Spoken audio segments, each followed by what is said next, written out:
Hello, Oswego, and welcome to the Oswego Takeover 2.0. I'm Austin Richardson. And I'm Reagan Thompson.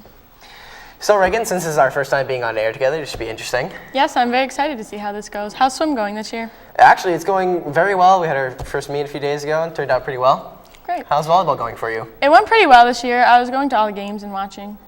That's interesting. You know, I heard that Nick and Derek made a segment about the volleyball team and their state's experience. Let's check it out. Hello everyone, and welcome back to another edition of Sports Talk. I'm Nick Mzuka, and along beside me is the one and only Derek Hill. Hey Nick, it's great to be back on air with you. It's been a while, hasn't it? Oh yeah, with Thanksgiving break and all, it's been a while since we've done a show together. Yeah, absolutely. So do you want to get started? Yeah, let's go. So Detran, I understand that the boys varsity volleyball team went to Long Island for states. Tell me how that experience was. It was a great experience. We've been there the past 3 years. Unfortunately, we've came up short, and it was a long bus ride, but it was good to be with the guys and the coaching staff. Like you said, unfortunately, the boys did end up losing. So can you tell me what's wrong with the team and what the other team did better? Yeah, well, of course, when you get to that point in the season, all the teams are going to be talented and be ready to play. So I think the other teams just, played a little better at the end. I think all the three teams were about equal, and it just looked like in the end they prevailed, and we came up short. That's unfortunate, but the varsity team did have a great run. And for me and you, we're both seniors, so this is our final year in high school. And this is also your final year as varsity boys manager. So what do you take away from this experience, and what's going to be one of your fondest memories? Yeah, so there's been so much success with the program over the last 3 or 4 years, and it's been really great to be a part of. I always remember, the guys and stuff who were great players on the team, and the coaching staff for allowing me to be a part of it. It was a great learning experience, and it was great to be a part of. Yeah, and since I'm also a senior, this is my last year, and I was also on the boys team my freshman year, and then I became manager of the JV team my sophomore and junior year, and it's definitely going to be one of the fondest memories I have of high school. Yeah, it's absolutely. Yeah. Well, that's all the time we have for today, and make sure you turn in 2 weeks for another edition of Sports Talk. Now let's send it back over to the anchors at the desk. Awesome to have a team from our school to make it to states. Unfortunately, they didn't win. Yeah, but still, making it to states is definitely a once-in-a-lifetime experience. Hey, Austin, by chance, do you know where the Salvation Army is? No, actually, I don't know where it is. Do you, by any chance? I don't, but Gavin and Eli have more information on that, so let's send it over to them. The Salvation Army's bell ringers are back for another season of gaining money so kids can have a good Christmas. Last year they raised $122,000 and strive to match or surpass that number as the holiday season approaches. We recently caught up with Captain Heather Odom to talk to us about the Salvation Army's goals.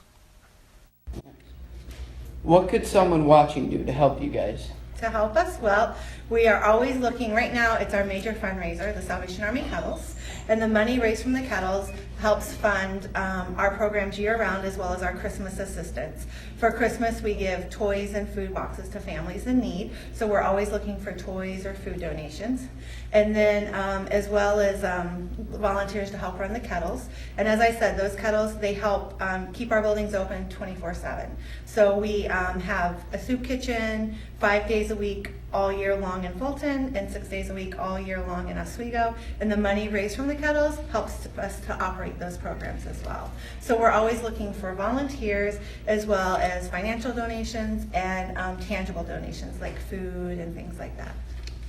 Speaking of donations, what are the most common things donated? The most common things donated? Well, it depends on the time of year. So right now we are getting a lot of winter coats, which there's a real need. If you panned over later, you can see both racks were full of donated coats and we're down to one now. So there's a real need for winter coats and a lot of food. We get a lot of food donated. Where can people donate things? Where can people donate? If it's winter coats or non-perishable canned goods, they can donate them at the Salvation Army in Fulton or Oswego. And if it's things from your house that you're just trying to downsize and clean out, the Fulton Thrift Store in Fulton. The Salvation Army hopes to raise as much money as they did last year, if not more. We hope all these kids have a great Christmas. Reporting for the WBUC is E. and Gavin Newland. You know, the Salvation Army is such a good cause, and everybody should go donate there. My family and I donate there lots of times. That's awesome. It's cool that we have such a great thing in Oswego. You know, Reagan, speaking of good deeds, Christmas is soon to be in the air, and people are sure to check out Lights on the Lake. And for those that haven't heard what Lights on the Lake is, it's a 2-mile-long drive-through showing towering holiday displays. And now this year, you can send a greeting with a personal message on their banter display. Folks can now make a memory that will last forever when they wish their loved ones a happy birthday, ask their boyfriend or girlfriend to marry them, and send any other personal greeting when they visit Lights on the Lake. And since we're on the topic of Christmas, Reagan, have you heard about the Christmas tree lighting? I did hear about it, actually. The city of Oswego hosted their annual tree lighting on November 26th. The event was hosted by Mayor William Barlow. The Civic Plaza was turned into an ice skating rink to allow people of all ages to have fun outside. Santa himself even made an appearance. Hallie and John have more information on that, so let's see what they have to say. It is that time of year again where the city of Oswego hosts a Christmas tree lighting and expo. The expo is at the YMCA gym at 265 West 1st Street.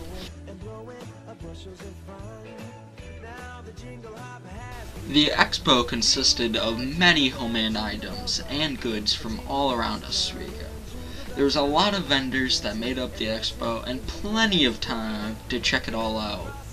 There were a ton of people that came and checked out what was going on. Many of these people bought these homemade items as gifts for other family members. I made sure that I checked out all the really popular vendors, which started with Jammin' with Mama Joe, which sold homemade jam. Another really popular vendor was Dan Rupert's Woodworking, which sold all kinds of birdhouses and feeders. The next vendor that was doing pretty well was Sue's C-String hand-woven jewelry. They had bracelets and necklaces that were all homemade and handmade. The only non-homemade vendor that was there was Subway. Lake Effect Honey was yet another really big success with its homemade honey.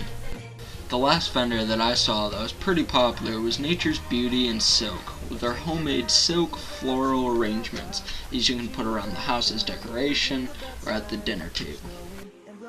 Both the taco and sausage trucks were outside the plaza while the families were waiting for carriage rides. These carriage rides only went around the block a few times, but other than that, most of the families really had fun.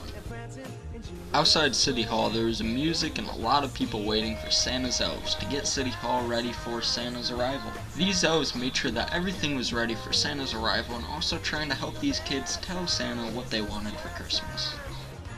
Santa made a special appearance with his own very bag of toys for all the children that came to visit him.